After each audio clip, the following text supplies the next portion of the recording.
Guys, this is Lovely with Lovely Esteem, and welcome back to Infidelity and Confidence Rebuilding 101. What are we talking about this week? This week, we are identifying limiting beliefs and rewriting narratives, right? We're trying to create a path to self-empowerment. I was like, I'm going to need help with this one because I feel like over the years, I have really built up more resilience when it comes to limiting the things that I think I can do. Like when I think I can't do something, I intentionally push harder. I intentionally learn more because I want to make sure that I'm in a space where I feel comfortable being me, right?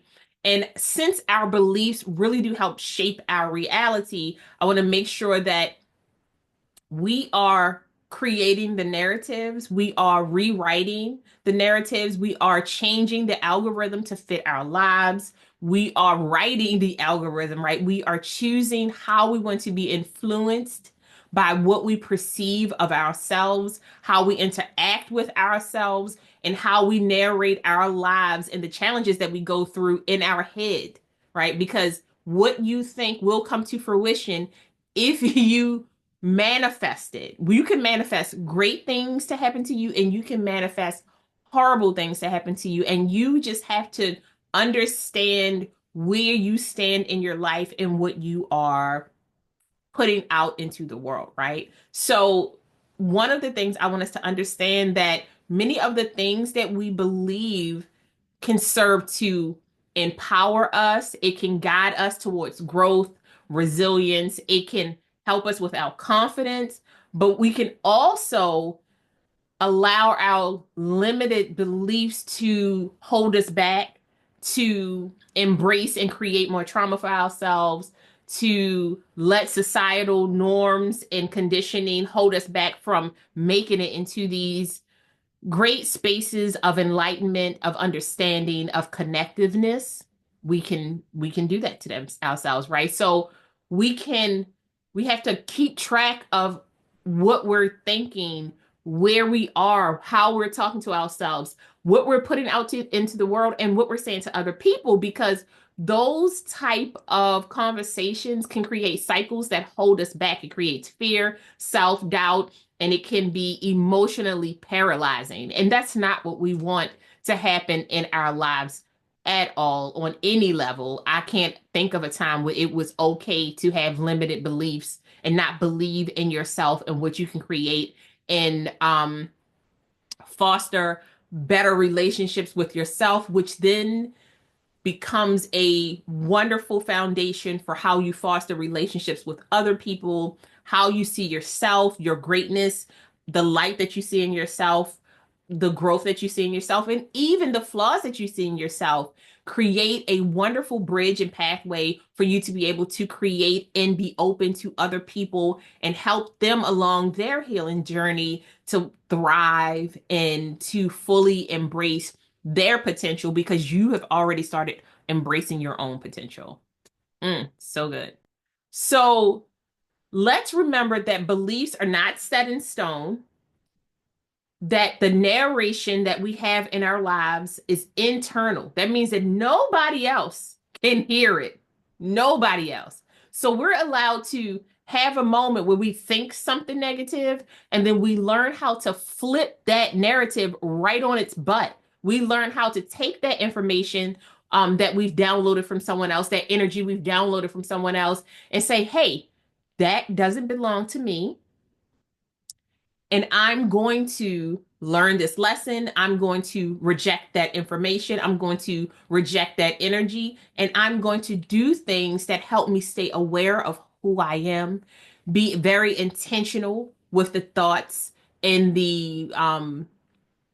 with my thoughts and efforts, and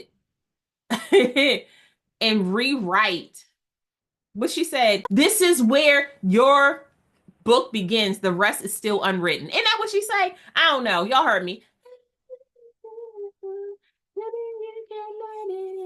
No one else, no one else can speak the words on your lips. Yeah, that's all I had. That's all I had. So we're going to walk together through the process of identifying limited beliefs, understand their origin, challenge their validity, and replace them with empowering truths that support our healing and transformation journey.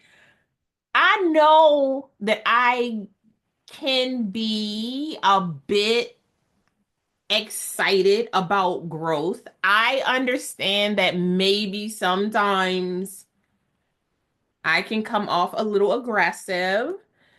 I am absolutely a prayer and a cursor. Yes, I am. I understand that words have value. I also understand that my growth is already been proven and it continues to be proven every day. So, step one, recognizing and identifying limiting beliefs.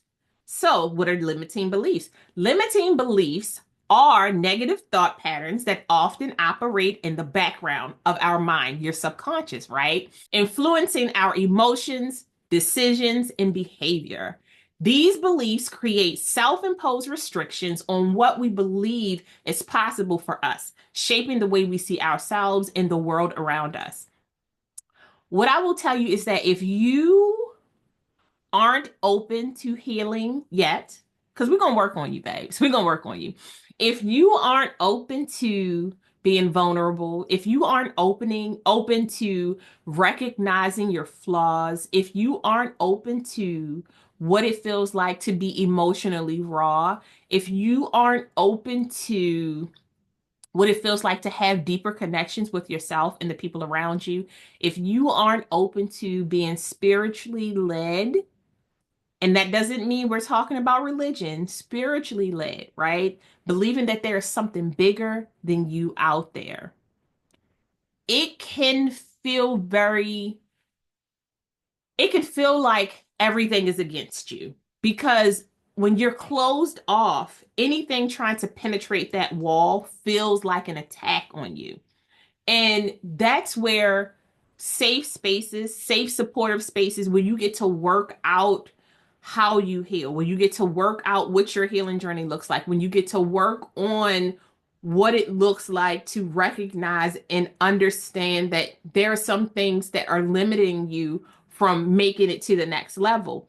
That's where your therapists, your counselors, your mentors, your coaches, your churches, your sister circles, or your community, online community networking, that's where that really sets into place because it gives you safe spaces, safe supportive spaces to work out those situations, work out those beliefs, and have people there to help validate you and support you while you're going through this new journey. It's just a new lesson. It's a new level that you've unlocked. And that can be scary.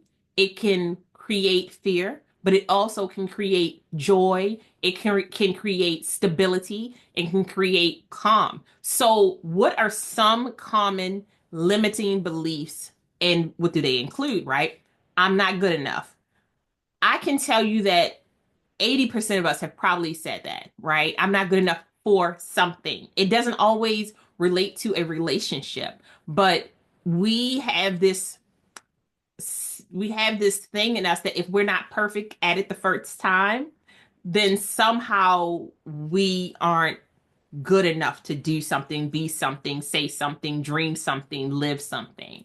I will never heal from this. You will. You will. Now, will you feel fully healed? Not all the time. Will there be things that will affect you so deeply that it changes the roots in which the tree grows? Absolutely, right? Because healing doesn't mean perfection. Healing means that the wound isn't as tender. That's what it means. It means you are getting to a place where when the trigger is hit, it doesn't automatically stop your body or send shivers down your spine or make you want to fight or instantly bring on anger or tears, right? I don't deserve love.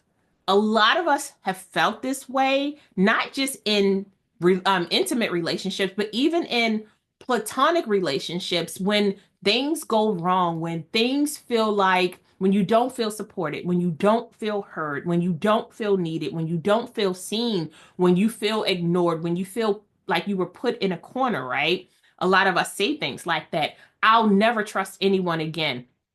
That is a statement that limits you from being able to expand your lungs, right? Because when you can never trust again, it is such a heavy burden that you carry on you. And I'm not saying that we aren't supposed to be conscious. We should not be have discernment when we are talking to people or connecting with people, but it gives you just that ability to trust in yourself, will give you the ability to have small intimate sections of people who you trust, that you know will protect your emotions in your heart. And that is so big.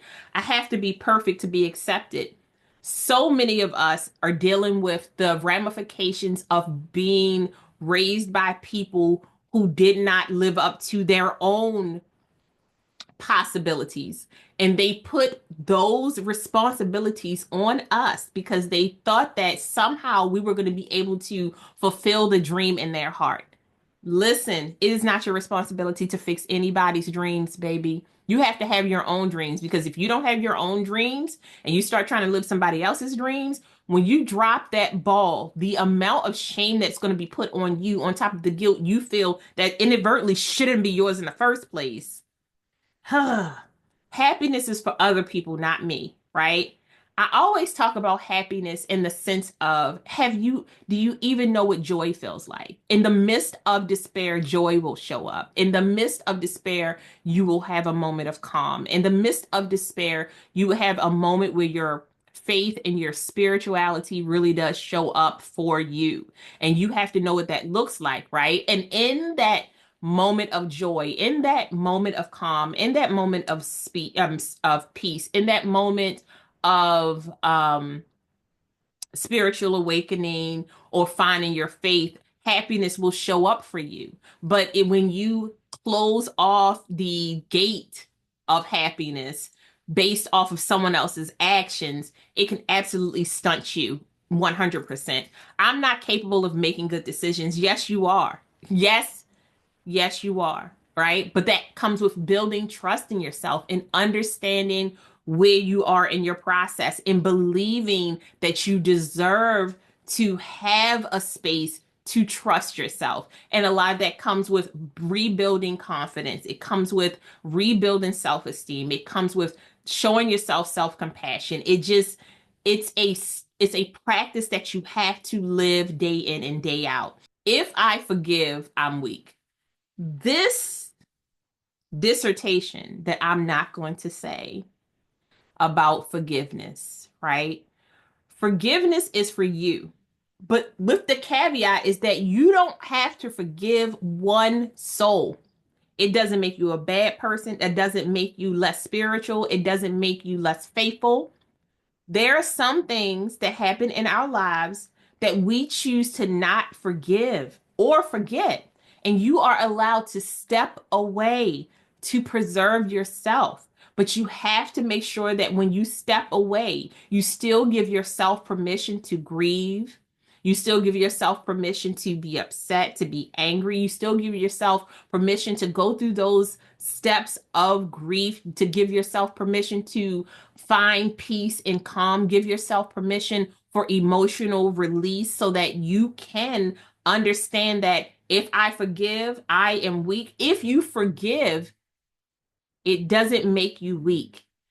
It makes you stronger for you, right? Because forgiveness doesn't mean acceptance. Forgiveness doesn't mean admission. Forgiveness doesn't mean that you now have a ticket to come back. You get to choose that. You get to lay the ground rules. And I am too damaged to be loved.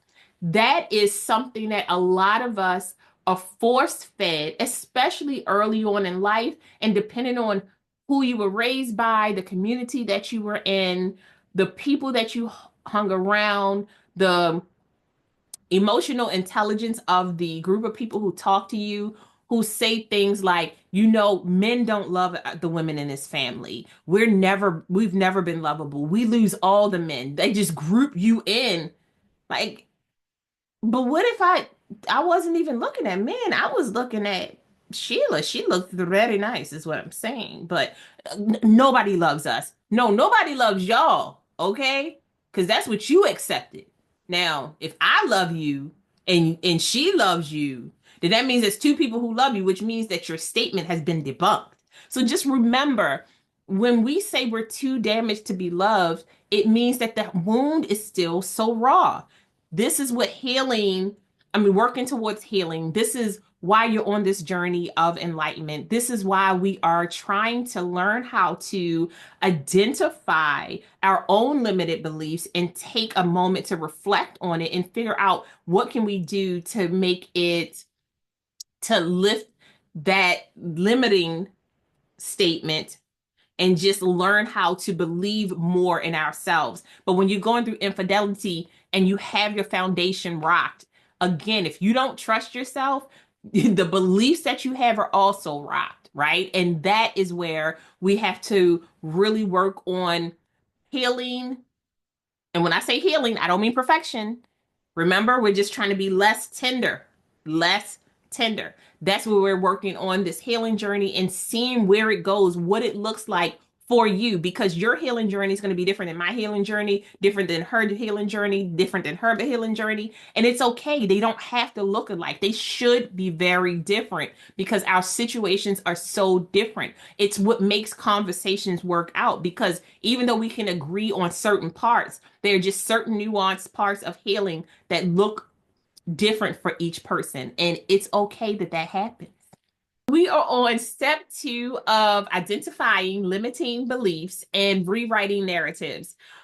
I would please, I would strongly advise you to find a therapist, a counselor, a psychiatrist, a mentor, a coach. Again, I am open. However, I want you to make sure that you are creating safe spaces for yourself, or you're reaching out to people who have safe spaces for you to be able to discuss some of these things.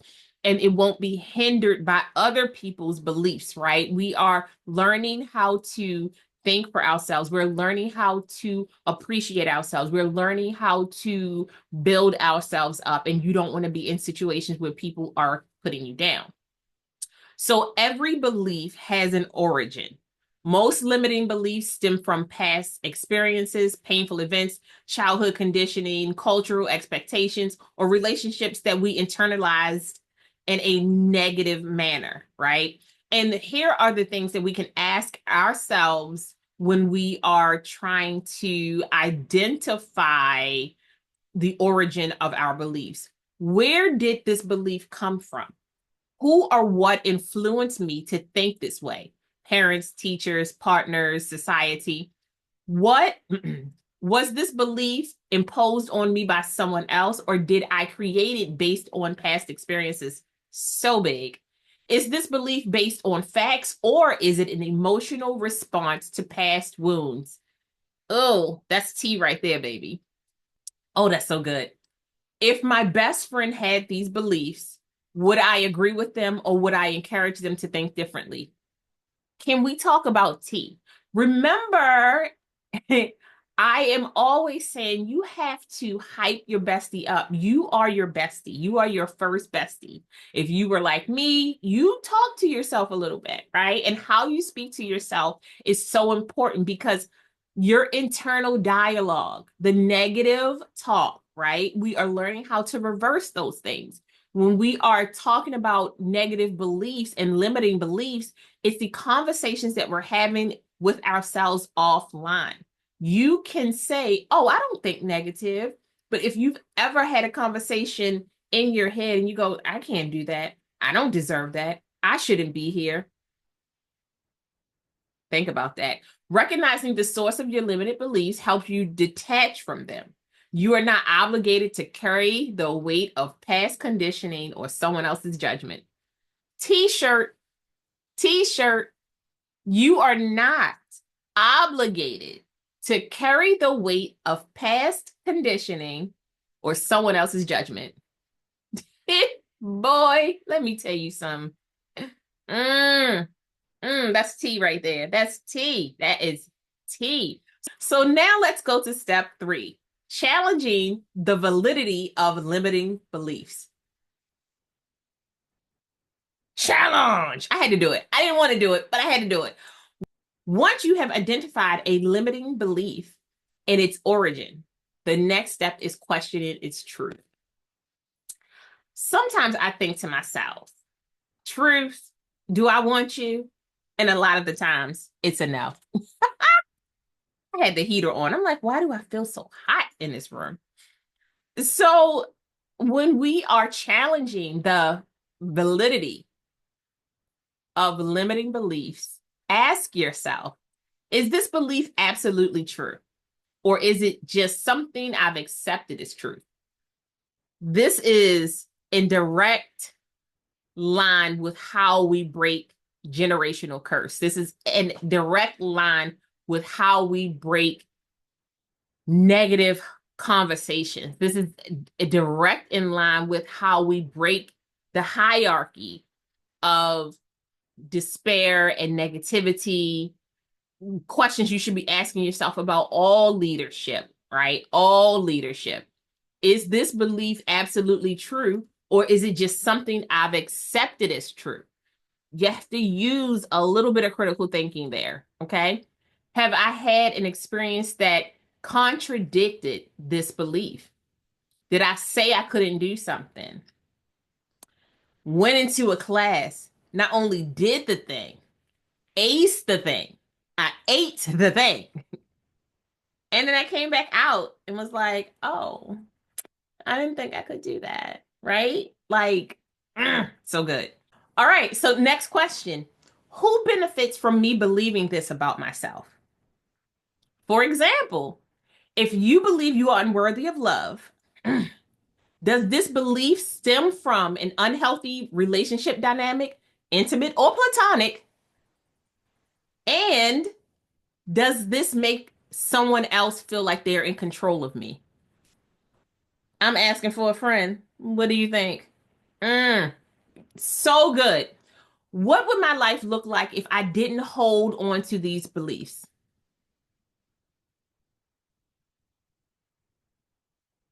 Stop asking me questions, darling. I'm not on the jury. I'm not in the box. I am not the witness. Your Honor. Can you strike that? No? Okay. What new opportunities could open up for me if I let go of this belief?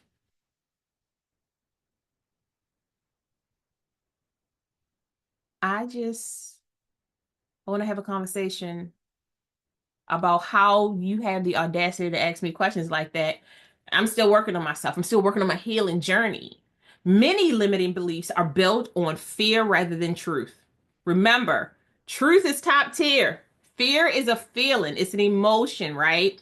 And we are trying to figure out from the facts what emotions need to be attached to those things. That's what we're working on because we're top tier. We are the truth. We are working on unveiling the truth so we know which emotions to attach to it, right? And if fear rather than truth is building these limiting beliefs, they are often emotional reactions rather than objective realities. Oh boy. By questioning their validity, you take away their power.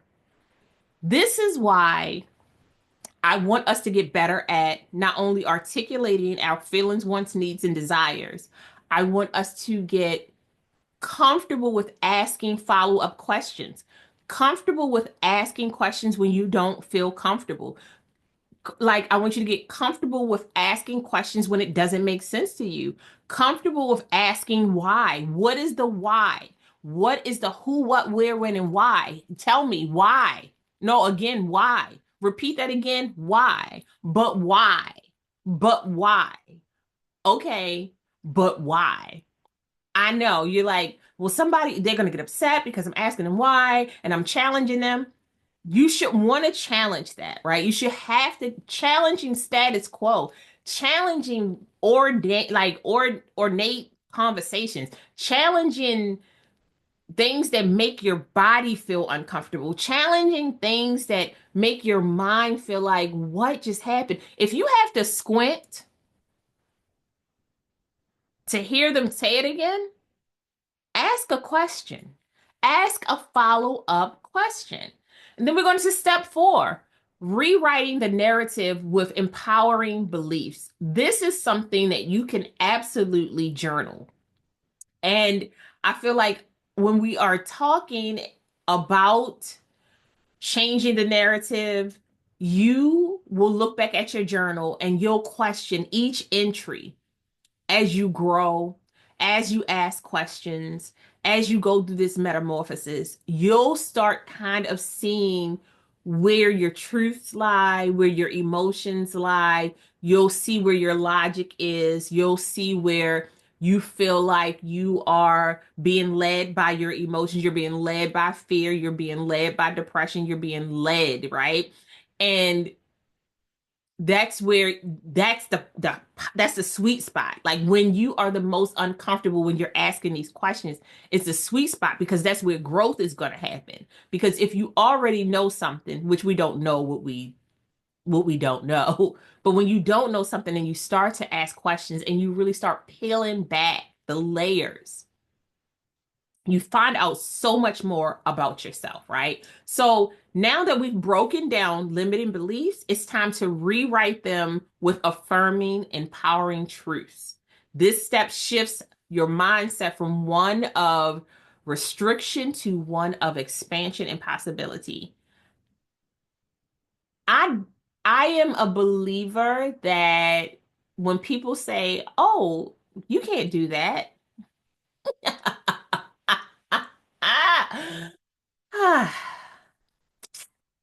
Just watch me, okay?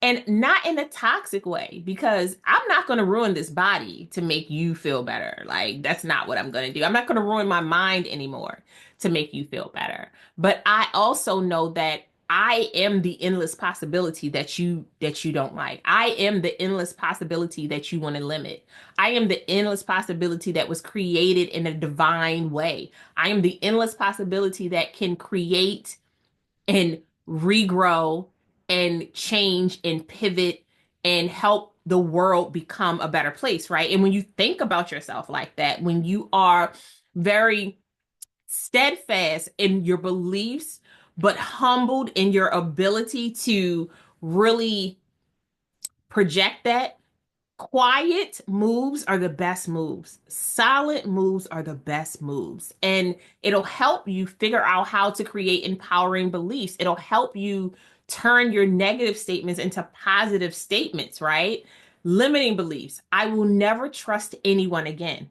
Empowering beliefs. I am learning to trust myself and I will attract people who honor and respect me.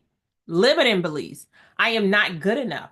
Empowering beliefs. I am more than enough and I continue to grow and evolve each day. Limiting beliefs. I will never heal from this. Empowering beliefs. Healing is a journey and I am committed to taking steps towards my emotional well-being. Listen to that, right?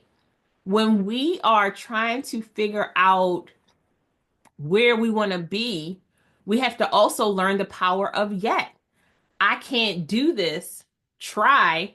I can't do this yet, but I am learning and growing each day. Add on yet, and then add your affirming statement behind that, right?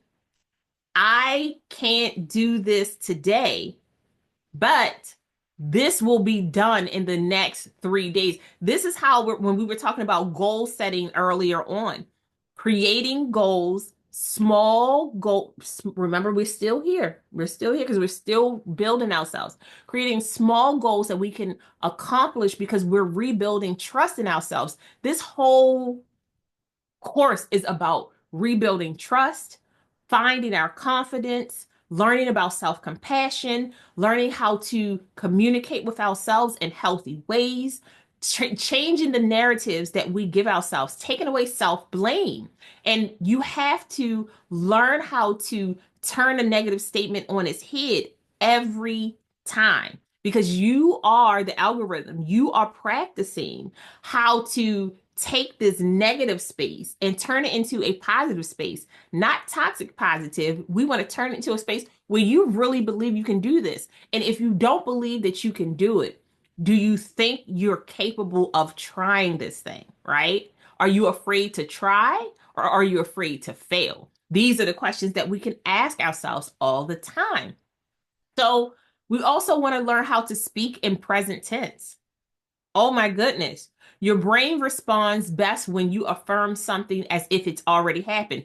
Manifesting, you manifest, you speak it into existence. And I always want you to understand that the same way you can manifest good, you can manifest bad. The same way you can manifest greatness is the same way you can manifest failures. And you have to be very intentional with your words, right? Instead of one day I'll be happy, say, I am actively creating happiness in my life. I am actively finding joy. I am actively finding peace. I am actively finding my faith. I am actively like activating my spirituality. You want to pull in, pull in what you want. You want to grab it and make it yours. You want to grab that good. You want to grab that hope. You want to grab your faith. You want to put it in the chokehold. Listen to me. We are doing this today. We are rising above the crazy to get where we need to be. And you're going to sit down and you're going to take it. That's what you have to do, right?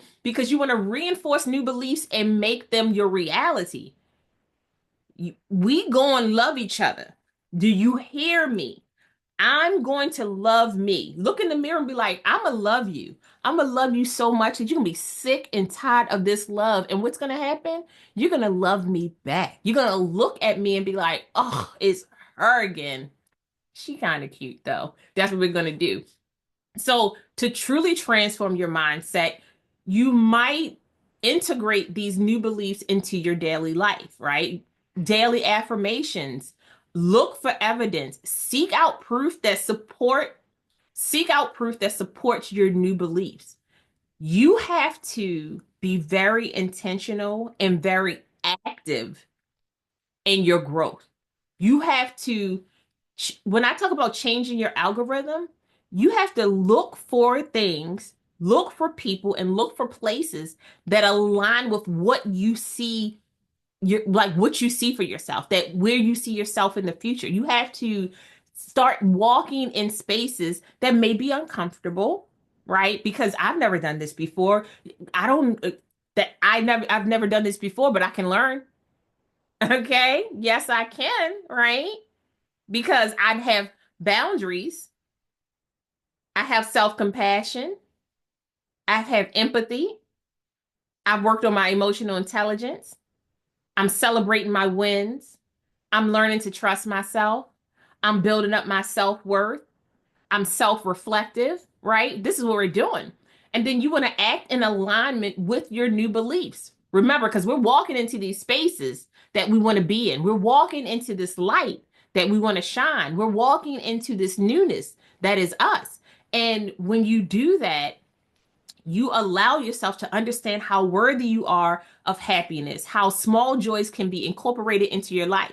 Joy can happen in darkness, right? Calm can happen in darkness because those are the times where you figure out what you need to do. That's when you start building a plan. That's when you figure out, oh no, I don't need to go left anymore. I'll go right. Let me sit here real quick. I want to feel like, does that feel right in my body, right? That's what you want to do. And you want to surround yourself with supportive people. I keep talking about building this great support circle, this sister circle, your brotherhood circle, whatever circles you need to build. And sometimes it will not be the people who are sitting next to you on the couch. It will not be people who are in your house. It will be people on the outside who have gone through the same thing, who are working on their healing journey, who are trying to figure out how they can change their lives, how they can change the outlook of their healing, how they can embrace this new journey, right? And that's where you want to be. You want to be in a space where, as you're changing the narratives, people are affirming those new narratives. They're helping you move forward, they're helping you grow. And I want you to be patient with yourself because you're going to have to. You're going to have to find patience, grace. You're going to have to find calmness, and you're going to have to find this quiet assertiveness that you may not fully feel you're capable of in order to change these beliefs, because it doesn't happen overnight. You're going to have to practice, practice, practice, and what? And practice some more, because you're going to be re-triggered, baby. Those old thoughts, they're going to show up. You're going to be having a good day making pancakes, and you're going to be like, I remember we used to make pancakes together. But then that time that he threw a plate on the floor, that pause for the cause. Pause. Take the pan off the stove. Hey, you, we are present in this body. This body is safe. This body is divine. This mind is safe. This mind is divine. We are learning to walk in our healed shoes. High heel shoes, baby. We're learning to walk in our healed shoes. We are learning how to be kind to ourselves. We're learning how to be patient and gentle with ourselves. And I'm going to make these pancakes because they're going to be amazing. And then we're going to sit down and eat it because I'm safe here. Okay? All right. New truth. I'm not working with him. I'm working with me. All right? That's what I'm doing. That's what we're thinking about, right? So I just want us to really remember that our past does not define us. What did I say? Feel your emotion. Express your feelings. Understand that you need to find healthy spaces that make you feel capable and resilient and strong and worthy as an individual. And that's what I want us to figure out. Those are the things I want us to figure out. I want you to write the beliefs that you have about yourself, both positive and negative. And then I want you to ask yourself, who will I become if I continue to believe these beliefs? And who will I become if I continue to challenge and outgrow these beliefs? To identify our own limited beliefs, let's take a moment to reflect, right? What negative thoughts frequently run through my mind?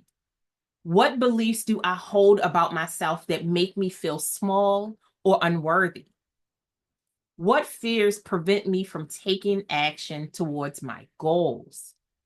In what way do I talk myself out of opportunities and relationships?